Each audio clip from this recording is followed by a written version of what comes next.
good afternoon, everyone. Happy St. Patrick's Day, and thank you for joining us for our next session of Executive Edge. Executive Edge is sponsored by the Office of Executive Education at the University of Georgia, Terry College of Business, and it features discussions with corporate thought leaders and UGA faculty, offering in-depth previews of our professional development programs and faculty expertise. My name is Jason Parrish. I'm the Associate Director of Learning Solutions for the Terry Executive Education Center in Atlanta. I'll be hosting these discussions via LinkedIn Live on select days throughout the year, right here on the UGA Executive Education page. Today, we're very excited to bring you a discussion on supply chain management and current disruptions in the market with UGA lecturer and supply chain expert Marty Parker. Marty has over 25 years of operations and supply chain experience and currently teaches supply chain strategy, service and operational excellence, and continuous improvement as part of UGA's executive education programs. So thanks for joining us today, Marty. I know I only touched a few of the many roles you've held, so I was just hoping you could give us a quick overview of what you do and how it impacts your teaching. Thanks, Jason. Thrilled to be here. So yes, I'm Marty Parker. I help students and companies grow and succeed.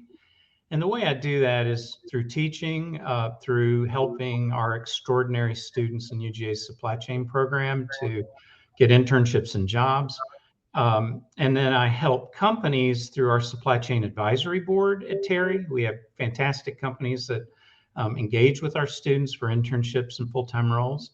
But I'm also a partner at Tech CXO, where I work as a fractional C-suite executive for supply chain and manufacturing companies. I typically work as a chief operating officer, chief marketing officer, or chief strategy officer for those companies.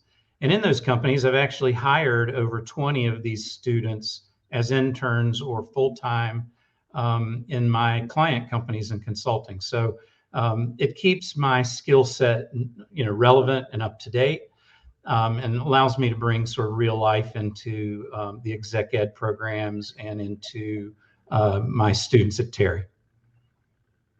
That's great. That's awesome, Marty. And so can you tell us just a little bit more about UGA's supply chain program and specifically the classes you teach within it? Yes. So we have a supply chain emphasis program, which is an undergrad management degree. And the great thing about that is our students get classes in finance, marketing, organizational behavior, leadership, strategy. So they, and I'm a big believer in the intersections of supply chain with all the other parts of a company or parts of the economy. So the students are very well-rounded, and all I have to do is place one of them as an intern or as a full-time employee at a company, and the company wants more of them. They're extraordinary. We have an advisory board that we engage with companies. The students run the board. We meet 4 times a year, twice in a board meeting, twice in a networking, like a speed dating event. And it's all around getting input into our program to keep it relevant. As an example, Jason, we added a large data set supply chain analytics course to the program. So our students, and we're going to talk about this in a minute, supply chain is going through significant disruption in a good way. And our students are learning the latest, greatest tools and techniques to help companies do that. That's awesome. Glad to hear it's a good disruption. Yes, it is good. Things are going to get better. Yeah, good. Glad to hear that. So then just to back up a little bit, can you explain to the audience, in the most basic terms possible anyways, what supply chain is and how is it relevant? So one of the most basic terms will date me. It's the awesome movie Planes, Trains, and Automobiles with Steve Martin and John Candy, where they are getting on every sort of device to try to get home in a Christmas snowstorm. And supply chain is sort of like that, except instead of moving bodies around, we are trying to get products all the way from when the raw materials are dug out of the ground, transported all the way to you as a consumer, either via e-commerce or via retail, or to a business who needs it to make products for consumers ultimately. And then also the disposal of those products, the return of those products. So the entire life cycle of the physical good. We have seen with the disruptions, like in the movie Planes, Trains, and Automobiles, Steve Martin and John Candy had a hard time getting home. So we are seeing these goods having a hard time sometimes getting to us. And we'll dig into that a little bit. But the other key thing, everybody kind of knows about the physical goods, but all of that product and all of the shipping information, all of the data that goes along with the item or the goods is part of the supply chain management as well. And so we always need to know where it is and where it's going and how much of it we have, and is it hazardous or not, who's going to ship it, how they're going to ship it, how we're going to store it. All of those kinds of things make up the supply chain. I would add, and we mentioned this before, but supply chain's going through the same digital revolution that marketing did. It used to be, if you watch the TV show Mad Men, Don Draper would have an advertisement, he'd go in his office, drink some liquor, pass out, harass some people, run an ad and hope somebody saw it. Well, when the internet came along, you now can do your marketing directly to the customer you want to, and you can tailor your messaging, and all of that had to do with the advent of the internet. Well, with technologies like blockchain and massive data analysis and GPS and GIS, global information systems, and Internet of Things, machine learning, artificial intelligence, robotics, all of those things are causing the supply chain and how we do it and all the touch points in it to change dramatically for a good way, in a good way. I have board members like a company Stored, which is a massive startup in Atlanta, One Rail down in Orlando, a company called Higher Ground here in Atlanta, a company called Verteca, and others that are members of my board that are really trying to change how your packages and information get to you as efficiently and effectively as possible. And then all of the giant companies on my board, companies like the Home Depot, Central Garden and Pet, RBW Logistics, Georgia Pacific, Shaw and Mohawk, and others, they are completely and radically changing the way that they gather information and data about where your products are, what you want, when you need it, so that we can improve the supply chain and improve how and when you get your products. That's good to hear. And so then let's talk a little bit more then about what's going on at present and why there's so many outages, and what's spurring that right now. So it's very complicated, I'll say first, but I'll touch on some things to try to help understand it. So these outages come from fluctuations in the manufacturing of the goods, getting the supply chain, getting the shipment, from a pandemic, right? From the effect of COVID. And that's been very unpredictable. Is COVID affecting, like on the demand side, like with the hotels and hospitals and those kinds of things? Or is COVID affecting on the supply side, like, with the manufacturing and the delivery of the goods? And we have been living sort of three aspects of supply chain every day that I teach about. One is called the bullwhip effect. And what the bullwhip effect is when we have a small change in demand, it has a major change up through the entire supply chain. And the further away you get away, the more impact it has. So, for example, when nobody was buying any masks, they were plentiful in supply. Nobody thought twice about them. suddenly everybody's buying a mask, right? So Mhm. everybody's trying to make them, trying to manufacture them, trying to ship them in. And then suddenly things got better for a while and nobody bought masks anymore. And so, I remember going over to Home Depot and not being able to see masks to going over to Home Depot and they were on sale, out in front of the Mhm. store. So that bullwhip effect and demand on things like when we were staying at home, things that we went back and forth from commuting, that all affects it. Another thing that affects it are called bottlenecks. The supply chain can only go as fast as the slowest step. And you know that from sitting in a fast food line. If if one line is going really slow, if maybe the cashier is not doing a great job, or maybe the cook is behind, um, whatever the slowest thing is how fast you're going to go. So we've seen numerous bottlenecks in this pandemic, all the way from goods that uh, couldn't be manufactured because we were out of manufacturing capacity.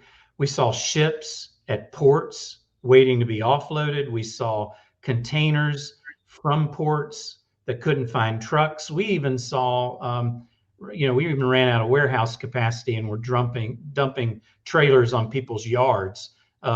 It's been crazy. So it could only go as fast as the slowest step, right? So Mhm. the last one would be trying to figure out, and that's kind of what we're talking about today, what's going to happen next. And the hard answer is I don't know, but there are some things you can do with that uncertainty to be better as a company. There were winners and losers in COVID, and right now with these shortages. And we can talk some more about what those winners did and what those losers didn't do, and what companies can do going forward to be successful.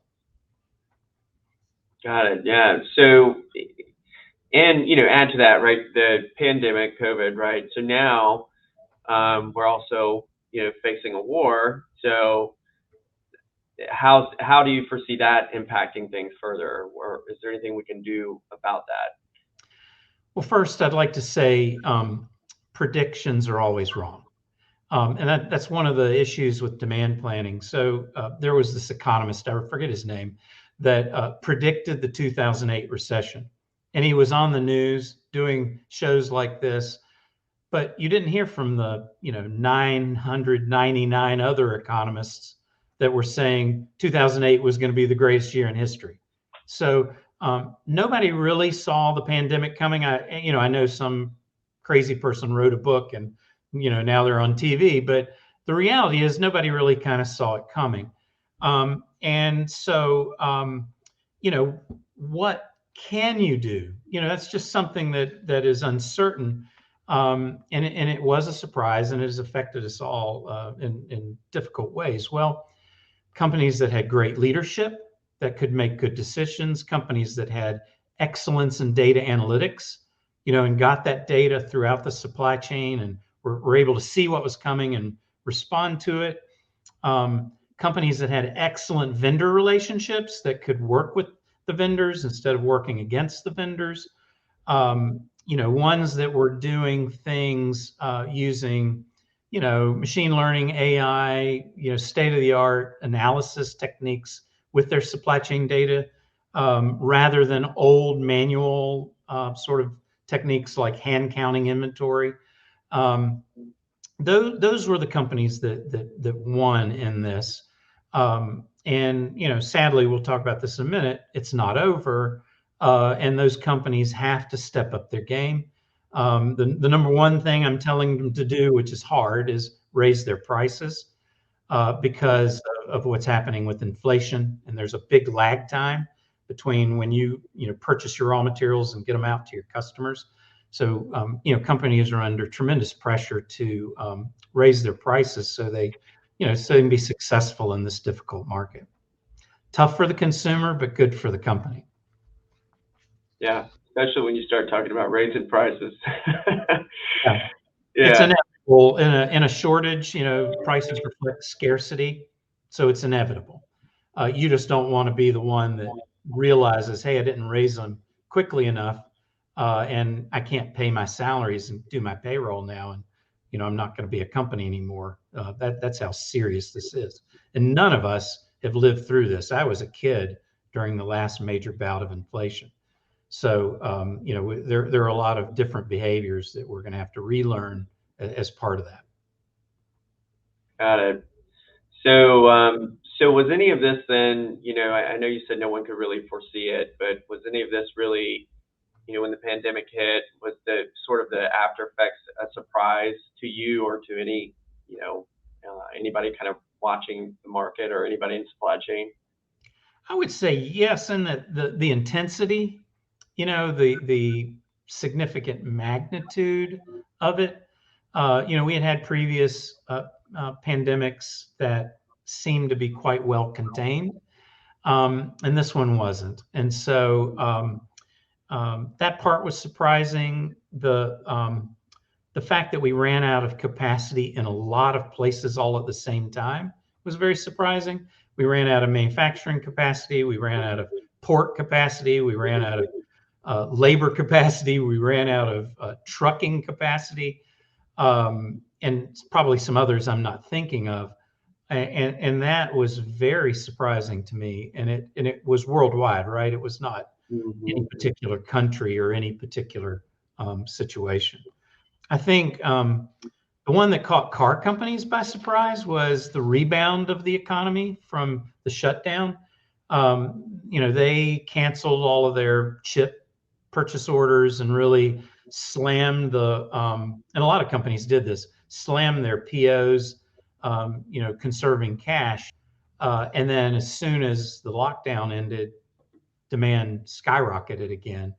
And that was, that was not like a normal recession. Normal recessions, it's a much more gradual improvement, like in the 2008, 2009 recession.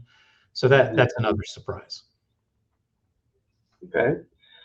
And where you said, I know you touched on some of this, but are there any additional, key factors that contributed to what we're up against now or what we're facing now, the issues that we're facing now?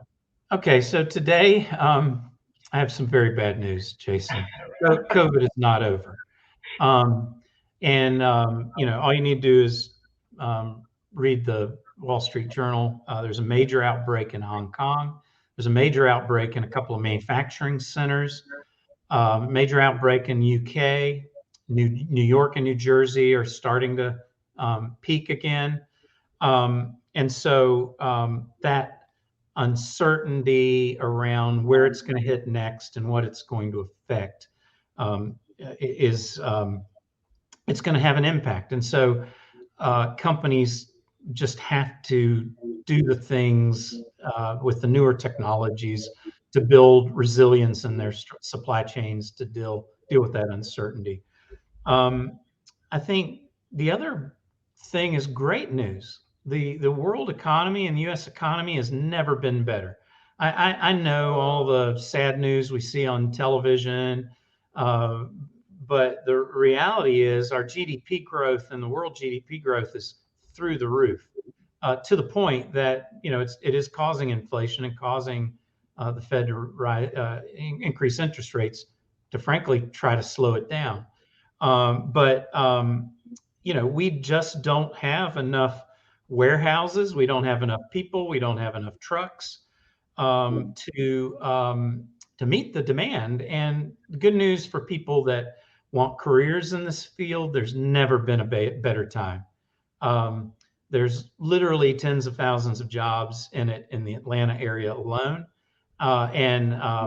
So if you're considering moving into it or getting promoted in it, you couldn't have picked a better time. And then lastly, the war in Ukraine, we read about the direct impact on oil and gas, which goes into making everything I've discussed, right? Because you've got to transport it. And so the price of oil and gas is critical in that. And then there's some food shortages. Ukraine is known as the breadbasket of Europe. And so there are going to be big shortages in wheat related to the war. And then there are a series of precious metals that come out of Ukraine. I can't tell you all the components that those go into, but companies I know are researching that right now and trying to secure and procure the key ingredients that they're going to need to make their products. So it's a bit of a perfect storm in a weird way. A pandemic, an economy, exploding in growth, and a war all at the same time mean that companies are going to have to be nimble. They're going to have to be those kinds of things. Gotcha. Yeah, and that I was going to press on that a little bit more as well. If there's anything that companies can do to kind of, or could have done, I guess, to prevent what we're up against now. Well, one thing that's sort of a pet peeve of mine. So all of these companies, including supply chain companies, are facing severe labor shortages, and the power in the hiring decision swings like a pendulum. And during times when companies have kind of the upper hand, they tend to underpay their internal employees. So you see a difference between what the employee can make in the company and what the employee can make outside the company. And that's just getting worse. And so now we're reading all of this stuff about companies being empathetic and kind and treating their employees well. Well, dagnabbit, they should have been doing that the whole time, right? If they wanted the best employees, and I'm sorry, the best employers in the world treat their employees well. They have succession plans for them and so on. So, that is one example of where that's absolutely in your control. If you want a truck driver, treat your truck drivers well. If you want warehouse employees, treat them well. If you want people to work in your port, treat them well. And what does that mean? Pay them at or above market, offer them good benefits, provide flexibility as they are facing, million deaths in the U.S. and losing parents and, friends and so forth. So I'm off of my diatribe, Jason. But that is one leadership area that I think companies can do something about. That if I want to win, I want the best people, and if I want the best people, I'm going to pay them well and treat them well. But there are tons of studies that show companies get complacent. They underpay the people that work in the company, go out and see the shiny new person outside the company, pay them more money. Big mistake. I think another example would be executive ed, things like we are doing at Terry. Companies then can invest in the employees they have. So if we're going through this digital revolution in supply chain, bring your employees to Terry to learn sort of the best ways to do this. We have fantastic programs for it. It's not intended as a plug, but however you do education and training for employees, you need to do more of it and do it now. And then lastly, companies have broken processes and a lot of manual processes.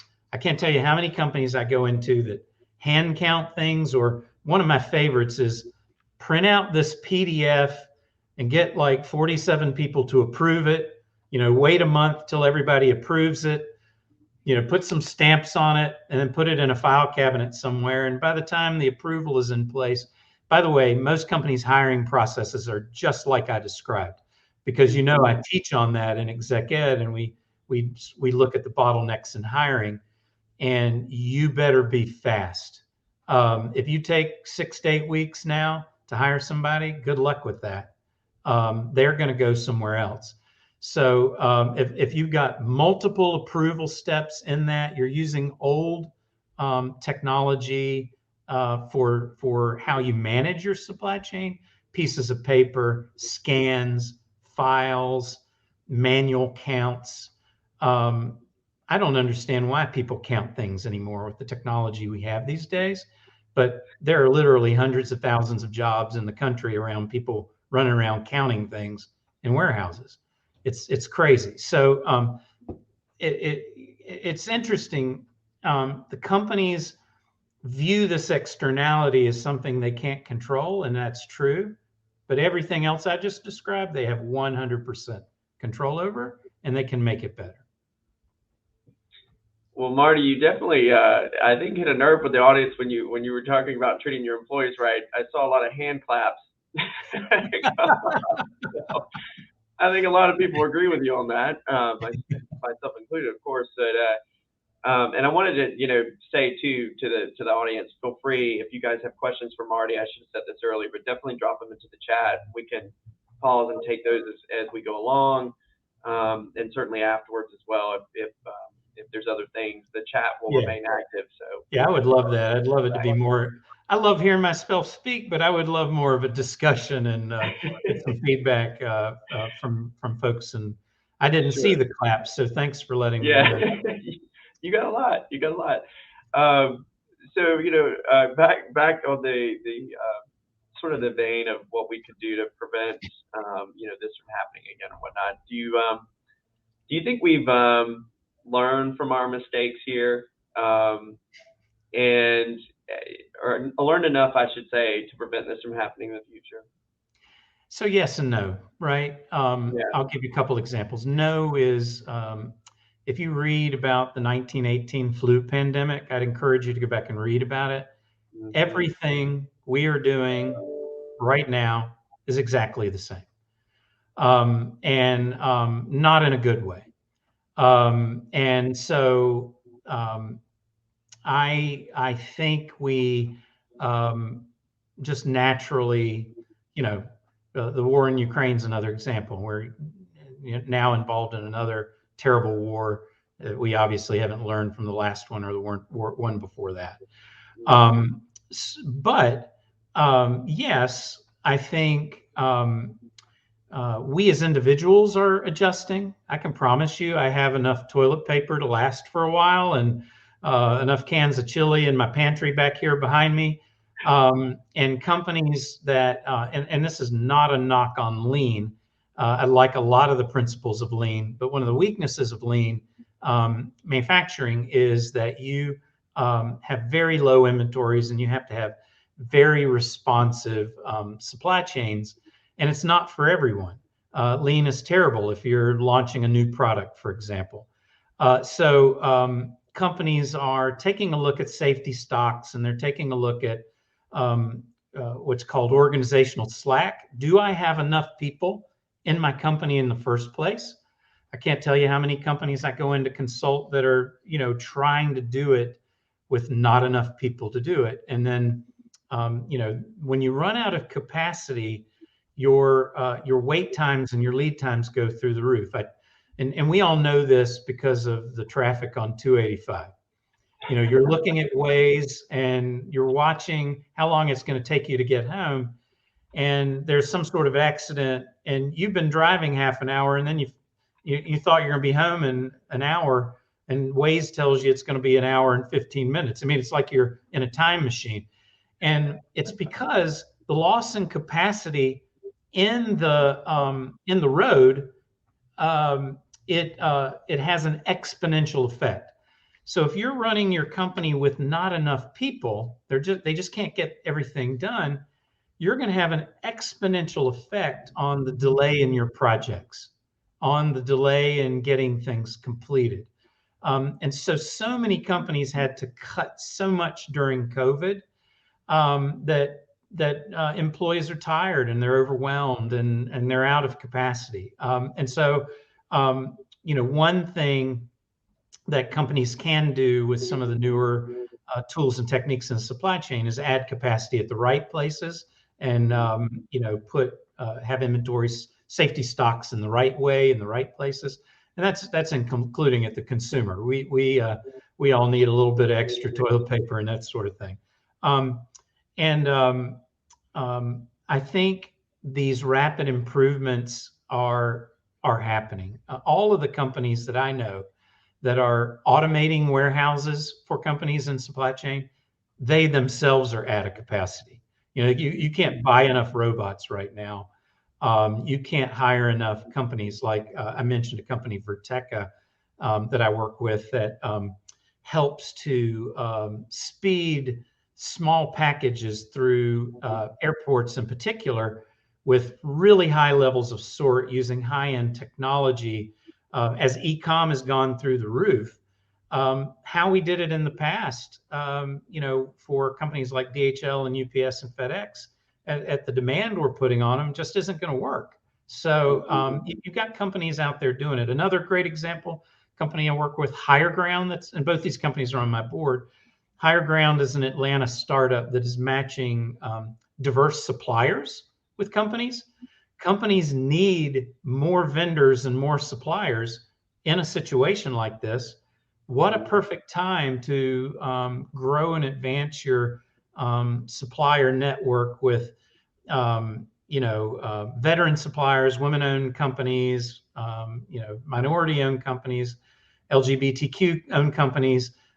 Those companies are out there and they want to do business with you, and they will increase your capacity tremendously if you help them get through all the bureaucratic nonsense that your company has to add a new vendor, as an example. And Higher Ground is creating almost like a matchmaking service for companies to be able to do that well. So those are just a few examples that I can think of, Jason, but there are a lot of them out there, and in a lot of ways that you can make things better. I love that. Yeah. So we're getting some questions here, and you kind of touched on this one, but I'll give it to you again anyways. Is there anything we should avoid or do as consumers based on the current shortages? So that is a great question. I've always been a big saver anyway. So I think we have learned that having cash in the bank personally is a good thing. We had the bailout, which was great, and we did a lot of things for people, to help especially marginalized people. But you're kind of crazy if you probably learned the hard way through COVID. If you were living sort of paycheck to paycheck, how devastating that can be to you and your family. In the 2008 recession, people were literally abandoning their homes. It was terrible because, so one thing would be to, Clark, big fan of Clark Howard's here in Atlanta, have an emergency fund, be investing for the long term, like Warren Buffett. The stock market's going to go up and down. Don't panic. Don't be pulling your money in and out. That sort of nonsense. So cash is king for companies, but cash is king for consumers too. One form of cash for consumers would be inventory. And I can't think of a worse time to buy a car, as an example. So maintain your car. We're terrible at taking our car to get the tires rotated, get the oil changed, get the tune-ups done, et cetera. But if you don't do that and your car dies right now, you're going to be paying 43%, last time I read, more for a car today than 2 years ago. I don't know about you, but I don't want to buy a $40,000, $50,000, $60,000 car when I can smartly maintain what I have. And this is, I'm kind of reflecting with a consumer the same kinds of things that a company needs to do at this time.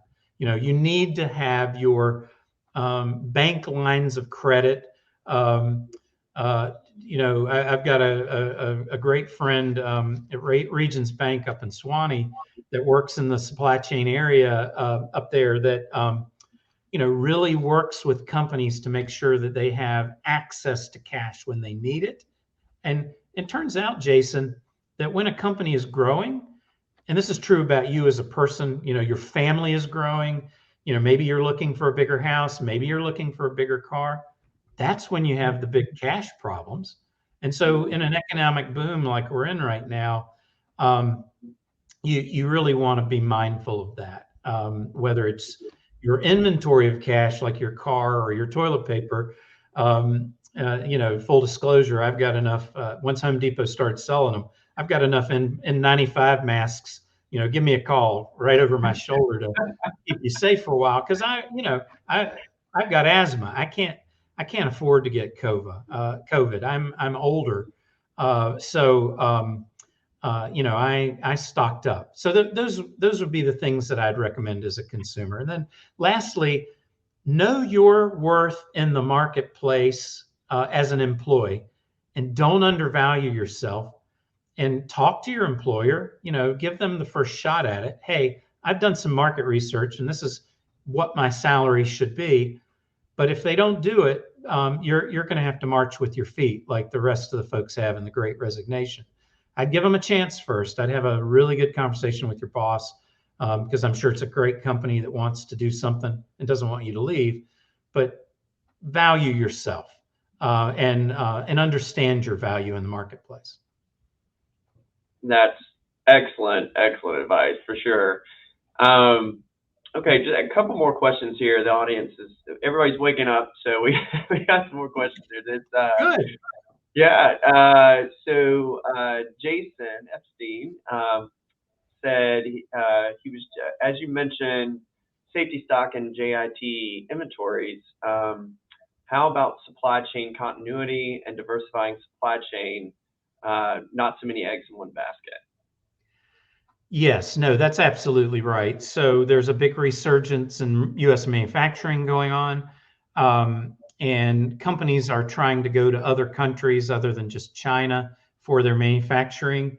That'll take time. You don't build a manufacturing plant in a week, but I agree strongly that not having all of our manufacturing tied to a single country, that's just not a good idea. So, and inflation in a weird way kind of helps that, because if I can get more money for my product here in the United States, then I'm more likely to sell it, manufacture it here in the U.S. I've got students working at a company called Rainy Compression Wear here in Atlanta and Clarkston, Georgia, that makes compression garments for people after surgery, made right here in America, and can make it better than anyone that's importing it. Can make it faster than anyone that's importing it, and I think we're going to see sort of more of that.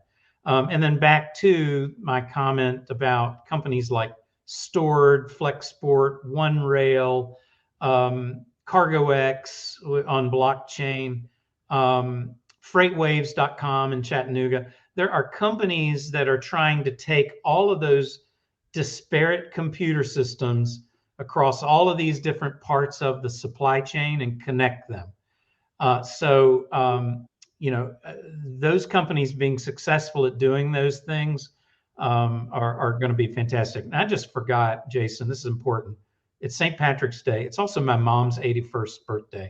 So shout out to Carolyn Parker, my math teacher mom, who inspired me. Supply chain is all about math. It's a big, giant optimization problem, to answer your previous question. And we want to optimize speed, and we want to optimize cost, and we want to optimize price. And that's all math. So thanks, Mom, for teaching me math to be able to do that stuff. That's an excellent shout out.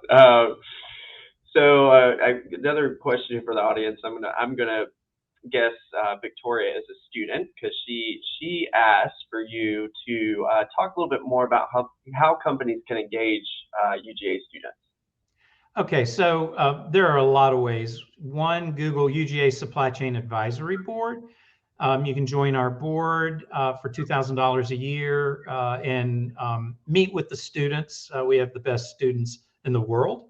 And I've placed so many of them at wonderful companies in Atlanta that would tell you that. You can email me at mlparker@uga.edu, and I can get you connected. You can come to our career fairs.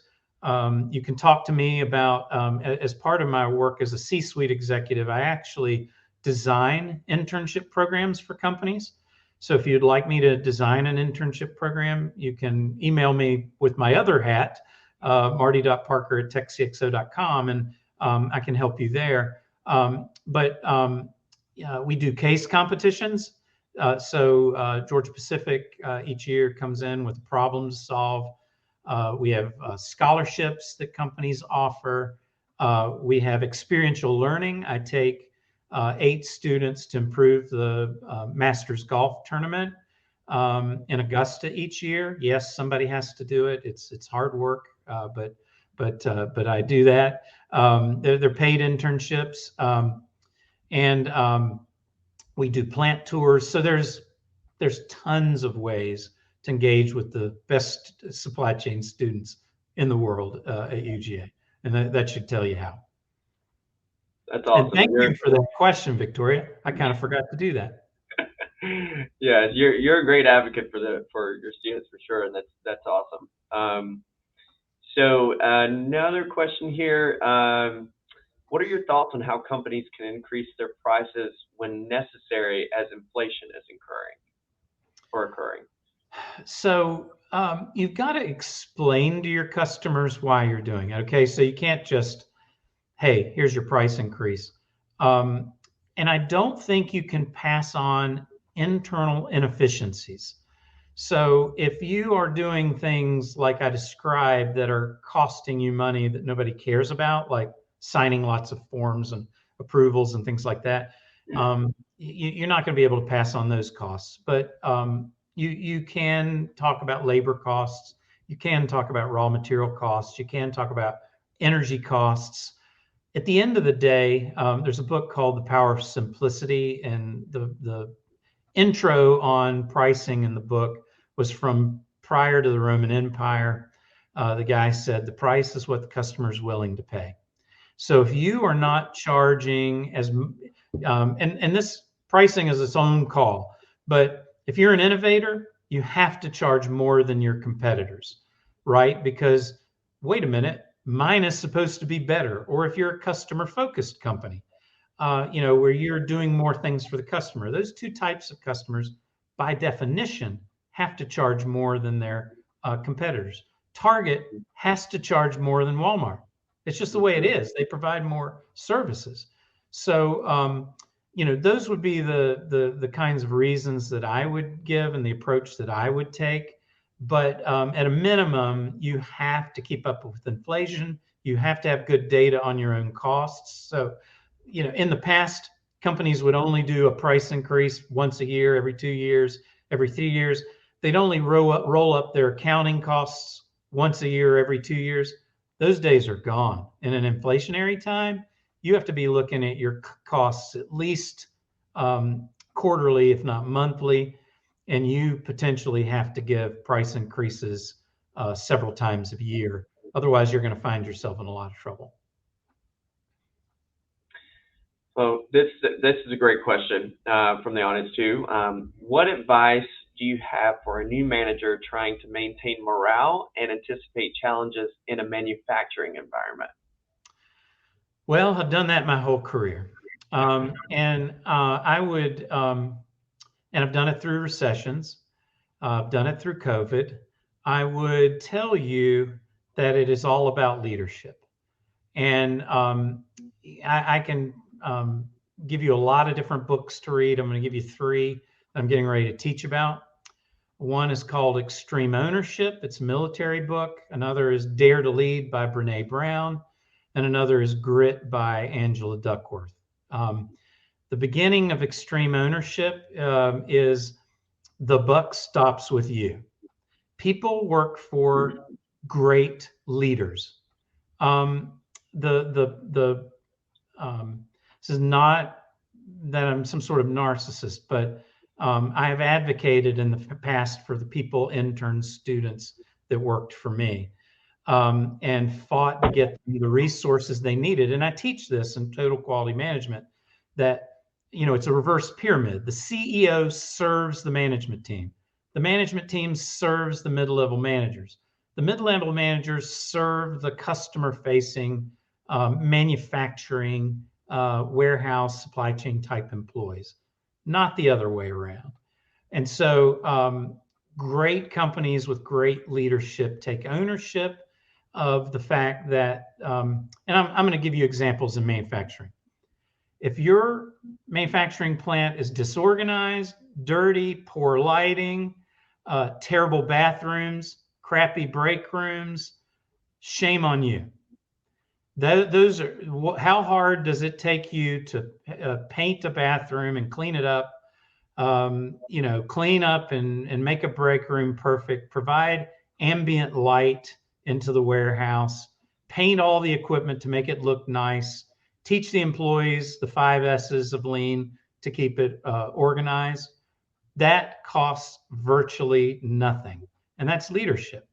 Another leadership is if there's a problem throughout my career. I can give you an example of this happened to a customer service rep that quote unquote made a mistake and shut the company down with a keying error. CEO came looking for somebody to blame. I said, I'm right here. No, I want to talk to the rep. Nope, that's me. I had not even spoken to the rep. And I knew that I was responsible for the computer systems. I was responsible for the training. I was responsible for, the customer interface and all of that. So, this is a passion of mine. We could do a whole executive edge on leadership, and I could talk all day long about that. But read those 3 books, take ownership, get your manufacturing plant so that it is worthy of customer tours as a marketing tool, not just clean, but perfect, so that I could bring customers in and show it off every day. And oh, by the way, I'll pick on Veritiv, who is on my board. I've done this with Veritiv. The employees met me on a tour. That their location was immaculate. They were thrilled to work there. They came up and introduced themselves to me directly, and were smiling about it. I can tell you in 3 minutes, walking into a manufacturing plant, based on cleanliness and eye contact, whether or not people like working there or not. So I'm off that diatribe, but that's the buck. Don't take it the wrong way. Whoever gave that question, the buck is not for you. And I don't care what level you are in the organization. I had a coworker named Tommy Pitts that was the lowest paid person at Stowe Corp. And Tommy was like a coach and mentor to all the new people that came in there. He even sometimes gave people rides to work. He kept his work area clean. He was a leader and was the lowest level person grade-wise in the company. So it doesn't matter who you are, you can lead. That's awesome. All right, I'm finished with that diatribe. All right. Similar vein here. So another comment from the audience, just asking for your thoughts on companies that are reluctant to adopt a remote or hybrid working environment, and how this will affect their ability to attract top talent. Now, this is full disclosure, my opinion, but I am currently hiring people for clients. They will not get to hire people if they do not offer hybrid as an option. It's just long-term, it's here to stay. And think about it for a minute. I was hybrid for my whole career as a VP of operations and a COO. And here's why. I always needed a day to do individual contributor work. If I'm in the office, if I'm in the plant, if I'm with people, I actually have task work that has to get done. And we know this because of sales organizations in the country. Sales organizations have always been hybrid. They've always been successful being hybrid. A manager that can't manage people hybrid is just lazy.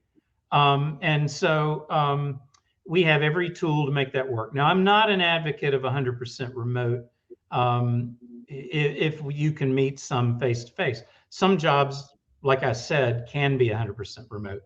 But if you're one of those old stodgy companies that, we're going to be, and I'm going to illustrate, I've known managers, you'll be here at 8 o'clock, you'll be in your seat at noon for lunch and leave. You'll be back here at 1. You can't leave till 5. I didn't care where any of my people were at any time, any place. And then they'd ask me, well, Marty, why do your people work all the time? Why do they get things done? And it's because I give them the autonomy to make good decisions about how they work and where they work. And I don't micromanage them in doing that. So hybrid is here to stay.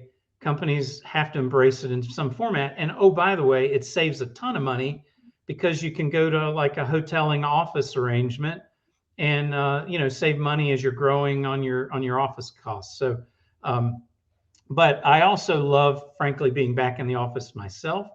Full disclosure, I'm hybrid, and I think most really smart companies are these days.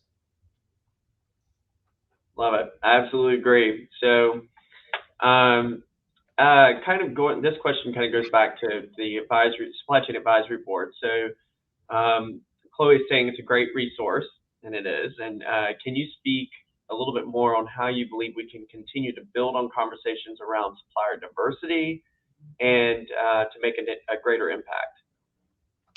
Yes. So I think UGA now has a supplier diversity roundtable meeting monthly. That you can reach out to me or Jason if you have some interest. It's VP, director, in some case CEO level employees that are really trying to change the needle on this. But to encourage the conversation, one is the idea of what I would call economic inclusion. I'm stealing that from my friend Johnny Howes at the Southern Company. We will grow together, and we're not going to grow apart. All the polarization that we see in our political landscape right now is not good, and so we're not going to win or lose if people in rural locations win over people in cities, or certain kinds of legacy suppliers win over newer diverse suppliers. And I will tell you, these diverse suppliers are fantastic. They do a great job. Often they are more nimble and they are more responsive. But companies have put significant bureaucratic barriers. So back to my buddy Johnny at Southern, Southern actually works to train and help new diverse suppliers onboard into their company rather than make it as difficult as possible, filling out a lot of complex forms and so forth. So for me, and then as related to the advisory board, it's a passion of mine, but it's also a major initiative, University of Georgia. And we have had lots of speakers related to diversity and supplier diversity, how to build out programs in companies. And so it's just sort of part of what we're trying to do as a university, as part of our mission. And Jason, you could speak to the certificate program Exec Ed offers with ISO. You may want to mention that as a great opportunity. Yeah, and it's a open enrollment course that we offer. Just started. We run it. We just literally we had a kind of a pilot group come through, and we just started our first class yesterday, I believe. But you can still jump in, and we'll run it again probably in the fall. But it's diversity and inclusion professional. So it's based on the ISO certification. That's kind of putting a framework around diversity and inclusion, and providing guideposts for companies to follow to make sure that you're hitting certain milestones there. So they're trying to put a framework around it essentially. And so some of the we've got a great lineup of folks teaching in this program. One running a company that is managing that framework. Then we've got Dawn Bennett Alexander, who is a UGA retired, technically UGA faculty, but we brought her back, and she's got years of experience working on the risk management side of things and with diversity and inclusion. And so it's a wealth of knowledge, and it's you walk away after the program with a certification from UGA. Yes. And with some actionable items and ways that you can get your company to a level where it should be, and actually doing the work. So I think it's an incredible program. It's like I said, we've just kicked it off. We've had a lot of really good feedback from it. So if anybody wants to know any more about that, certainly reach out to us. We'd be glad to send you more information.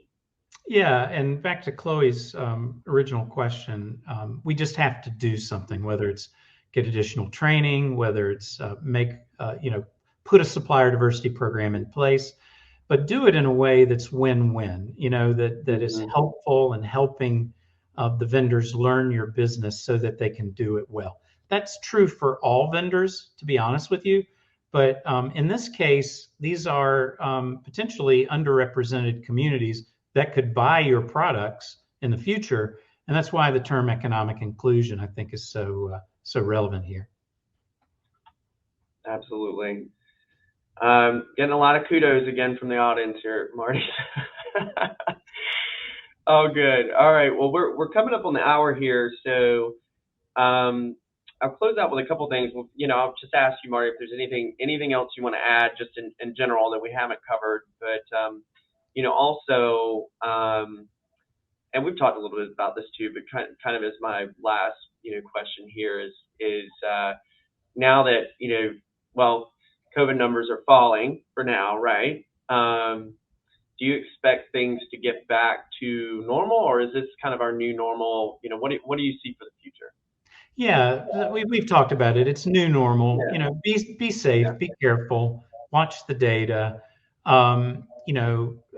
Build out resilient programs. Don't lose the wonderful employees you have to the market by not treating them well. All the things that we've already talked about.